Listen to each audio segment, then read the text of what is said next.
Welcome back. Senator Harold Kipchumba, National Polio Immunization Champion, and Dr. John Ogange, who is Health Systems Officer at the World Health Organization. And also welcome back our viewers who are keeping us company, and also as they get to be educated about the polio vaccine campaigns that will be happening here in the country.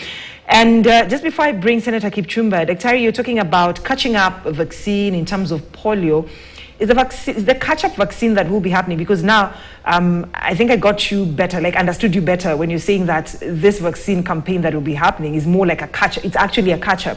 Is it different from the vaccine that someone is supposed to take, the child is supposed to take, right from the 2 weeks age to... Thank you, Brenda, once again. Now, catch-up is different. And as I told you, catch-up is done in this country. Routinely is done twice a year, and it's called Malezi Bora. And it's not just for polio vaccine, it's for all the vaccines. So all children under 5 are given the various vaccines that they missed. Now, for the forthcoming campaign, it is a response campaign. All right. Based on the type of virus which was isolated from the cases in Garissa.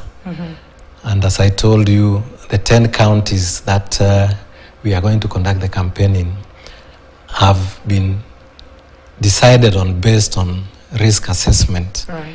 And the various factors I've already mentioned. So this is not catch-up, this is response, and it is, we are giving 3 doses. We did the first round in August, the second round in September, in October rather, August, September, and then the third round, we are doing it beginning this Saturday. So these are additional doses, and there's no harm in receiving additional doses because it is to help boost the immunity conferred on the children that are going to get this. And you know, Dr. it's interesting because you've actually answered the question I wanted to ask you. You know about those people who will be arguing, but my child has gotten all the 4 doses, but it's good you've explained it. Yes. Senator Kipchumba, you know, someone might be wondering, you know, you got polio at your tender years. Is there any sort of treatment that you are you're currently undergoing, or just take us through how your life is medically? With polio, once you are affected by polio, and you are lucky not to die, because polio is fatal. Polio kills. And so if you survive and get paralysis, it can be very extreme. Some paralysis just breaks down the whole structure of a person, and then some, in extreme cases, are just bedridden for life. Right. Some that are lucky get some paralysis on the lower limbs, and some with both upper limbs, hands and legs. I am among the few lucky ones that got only the paralysis on the lower limbs. But it already affected my spinal arrangement, my back. So you find most of persons who are affected by polio have a structural deformity. And once you get that, you don't have any other medical problem with the polio. It's only now the conditions that you have to live with. You have to, maybe you have to get braces, get crutches, go for physiotherapy, occupational therapy, to just try to make the best of your now deformed situation. But otherwise, you continue suffering from any other diseases like any other person that is not related to your polio condition. In extreme cases, you find people that that have respiratory problem because of the chest problem from polio, and they live with it for life. And so there is this weakness that you have to live with, and have to adjust your life. You have to adapt to new ways and adopt also to some. Right. And then also rework your spirit to try and survive. Because that's one thing that most people don't see. Most victims of polio that are still around are driven by the willpower within their hearts. And therefore, in matters of health, you just go for other conditions like any other person. All right. And in later life, maybe because I'm getting older, there's what we call post-polio syndrome. Now, this is a wearing down of your muscular ability and all that. And imagine all this could have been avoided by just a vaccination at that tender age. All right, all right. And Daktari, I mean, polio has been detected in Kenya in the past years, and Nairobi, Dadaab, and Garissa counties. Possibly, what needs to be done to stop such cases, apart from, vaccination? Thank you once again. There is nothing else to be done. I think I need to say this very categorically. The silver bullet for prevention of vaccine-preventable diseases is vaccination. But we must do quality vaccination. The vaccines must be in the best shape, the way they are stored, the way they are administered, and we have to strive to reach each and every child. If we can't, then the bare minimum we can do as a country is a coverage of at least 90%. That is what WHO recommends. Right. Anything below 90% coverage will still leave the country vulnerable. So how sustainable is our vaccine supply as we speak? Because currently we've shown consistent shortage, also rotavirus leading to diarrhea and deaths, but I know you're not talking about rotavirus and diarrhea, but how sustainable is our vaccines when it comes to polio? The vaccine supply in the country, although let me talk about it, but it's a government to talk about it. But right. I know what the situation is, because we partner with the government, and that's our role, to support the government to offer quality and sustainable health services. The supply of vaccines in the country is good. All right. So we have enough vaccines. It's only the populates to know that we have enough vaccines. They are quality vaccines. They are therefore expected to take their children to the nearby health facilities, or when we have exercises like this, to ensure that they are reached by the vaccines. All right. Yeah. And Senator Kipchumba, being a national polio immunization champion, just try to explain to us in a minute, like what I don't want to say your work, but what your passion entails. Because I mean, this is also passion. Otherwise, you'd have just decided to, do your daily activities and not get involved with this. Thank you. Now that you've said that, Brenda, I would like just to tell people that I am volunteering. This is volunteer. It's not a work. I'm not hired by anybody. But we are 47 of us who are victims of polio in this country, in every county, that have given their time, they have given their life to just share their stories about the pain of living with polio, with the conditions caused by polio. Therefore, my wish this time, as we go into this campaign, is to bring to the attention of the people that no child should live the life some of us are living. That I have lived for this now 60 years. It's so painful. They don't deserve no other child. But sadly, the decision makers are the people out there. And therefore, I want to appeal, as we go out, that families can bring out their children to be vaccinated. They can push their neighbors to make sure that their children are vaccinated. I just pray that this time people open up their gates, especially the so-called gated community, people that live in those apartments and all that, and that it takes each one of us to open the door of the neighbor that has a child below 5 years and have them be vaccinated. All right. I would also wish to appeal to religious leaders, especially those who still see vaccination as foreign, that the life of the children in their congregation need to be saved. All right. I want to call about politicians, leaders. Please, they come out.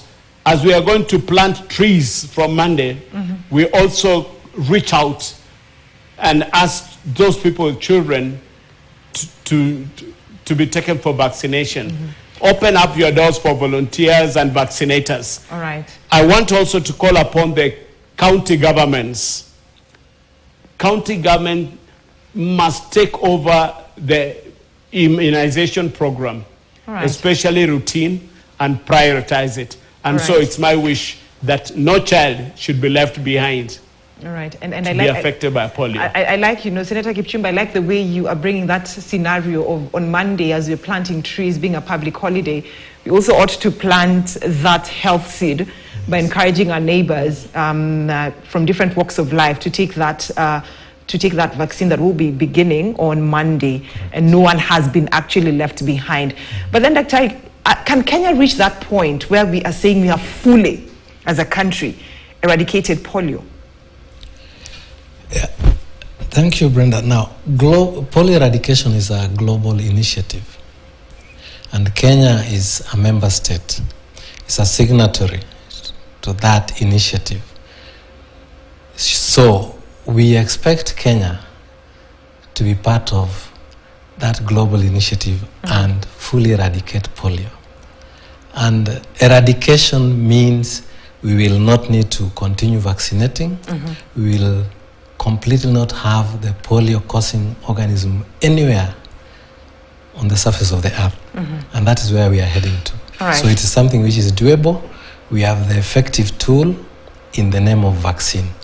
All we need to do is accept and embrace the vaccine and let our children get vaccinated. All right, but then Dr. also explain it to us, because let me just get these statistics correct. We're talking about high-risk counties, Garissa, Kiambu, Kajiado, the counties that I mentioned earlier on, Machakos, Kitui, Mandera, Wajir, Lamu, Tana River, and Nairobi. Within all this, amongst these high-risk counties, are there counties that are being targeted during this vaccination campaign period, as from Saturday, to vaccinate children over 10 years? And why, if there is? Yes, we have Garissa, where we are targeting children above 5 years up to 15 years. This is basically because in the refugee camp, we have children who are beyond 5 years and they have never been vaccinated. So it's true, we are going to vaccinate children above 5 years up to 15. Yes. From 5 to 15 years. Yes. And so be above 15, it means they won't be in a position to get that vaccination for the polio. Again, thank you for that. In a scenario where we have all the resources that we need, and the risk assessment points towards giving beyond 15 years, we would go ahead and give. You go ahead and give. Yeah, but for now, the risk assessment guides us to do it up to 15 years. All right. Yes. And I like what Senator, before I come to you, let me just pick the mind of Dr. Ogange here. I like what Senator Kipchumba said, that, he's calling upon politicians, county governments, communities, religious leaders to be the champions, who are spreading that good news of this is the reason as to why we need to have our children vaccinated. But what should communities do to support polio eradication? And what should the government do to undo already the sort of belief that has been there? Thank you. The children are living in the community. They are part of the community. And when the children are affected, there will be that effect beyond just the child. When a mother or a father or whoever it is in the community has a sick child, all other things come to a standstill. All right. Yeah, so even the routine basics in terms of economic activities will be affected. All right. So we need to remind all Kenyans that the health of that child is paramount before they can think of doing their day-to-day activities. All right. And in this exercise, just to ensure that there is community ownership, it is undertaken by health workers and the latest cadre of health workers, whom we now call health promoters. They are part of the team, and that will enable us to have a better reach and an understanding, and we expect a better performance. All right, Senator Kipchumba, as we wind up your closing remarks in a minute, because I need to pave way for Ashley Mazuri is up next with the news of the day. What would you like to see for all children in regards to polio eradication? I'd wish to say that I want to be the last person on crutches from polio. I wouldn't wish any other child to go through the life some of us had to go through and are going through. And I therefore say that immunization is a right for our children. It's a responsibility of decision makers and leaders to see to it that no child is left behind in the campaign against polio. All right. All right. Thank you. And Daktari, your last response, no child is left behind. Senator Kipchumba is saying he'd want to be the last person who's using the crutches because of polio. But what are the global targets in terms of polio eradication? Thank you, Brenda. Before I give my last comments, if you allow me. In a minute. Part of what we are appealing for is, as we do the campaign, we request parents or community members to report each and every child who may develop weakness of limbs, because that is part of ensuring that there are no missed cases of polio. So any child below 15 years of age should be reported to the nearest health facility or to the vaccinators. Now, coming to your last question and my final remarks, in WHO we say every last child. And by saying every last child, it means our target is we don't want to see any cases of polio. So our target is 0 cases of polio. All right. Yes. All right. Thank you so much. Senator Harold Kipchumba joining us from our Nakuru Bureau office.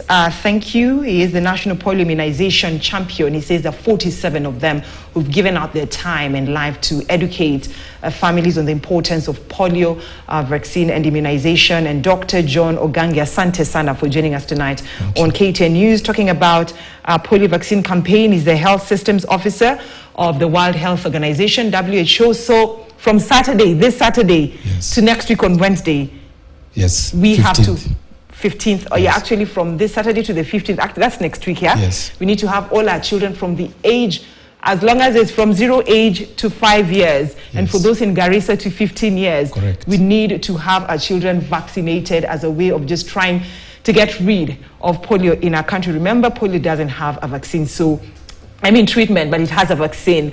So for us to eradicate polio, we have to ensure that every child is vaccinated. My name is Brenda Zeta-Radido. Ashley Mazuri, karibu sana already in studio for what has been making the headlines for the better part of the day, including the President's State of the Nation address. Enjoy the rest of your viewing.